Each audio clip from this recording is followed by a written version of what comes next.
A Quiet Place really separates itself from other modern films. It's a horror film with a pretty unique concept. The only way to survive in this post apocalyptic world is to make as little noise as possible.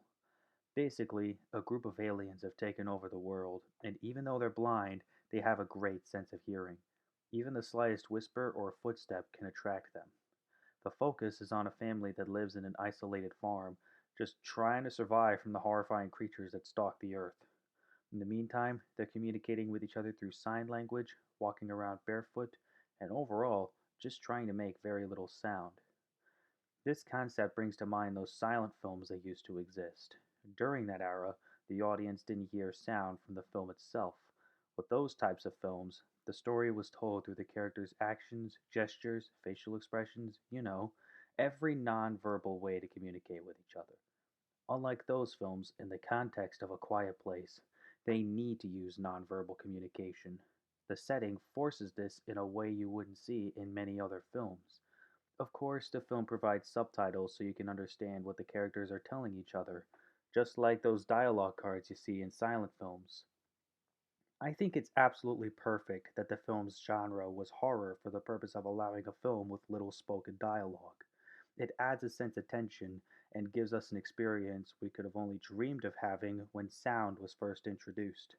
The film even throws the kitchen sink at our main characters with the home they live in as well.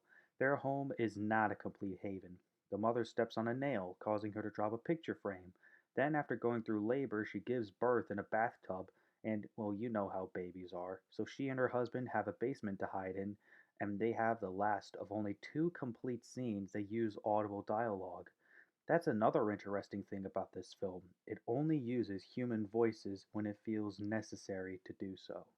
I should also point out that this film predicted the future, in a way. Well, let's think about this. The opening scene has our main characters leaving a store, and the youngest of the three children is flying a toy rocket that makes a bunch of noise, attracting a creature to him. The year of his death, as seen on the wooden grave marker, was 2020. That was the year COVID 19 was a big enough pandemic that a lot of us went on lockdown.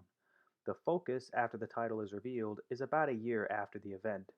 Just like COVID 19 of today, those alien stalkers have caused paranoia for our main characters, and by the looks of the fact that A Quiet Place has grown into a franchise, that's another comparison. It's ongoing. A sequel was released about a year and a half ago around the time this video is being released, and another sequel and a spin off are also in the works. This series is an embodiment of the ongoing pandemic. I don't know. I'm just inventing some stuff about a dumb conspiracy, but in short, this is a modern day masterpiece. The writing in this film is just phenomenal. Is it any wonder it was nominated for so many awards? This is proof that you don't need the grotesque language, the sex, or any of that stuff to make an effective film in the modern day.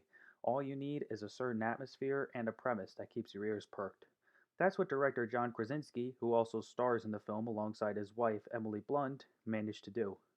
And if you had the volume on, yet didn't hear my voice while watching this review, just be glad I left subtitles just this one time.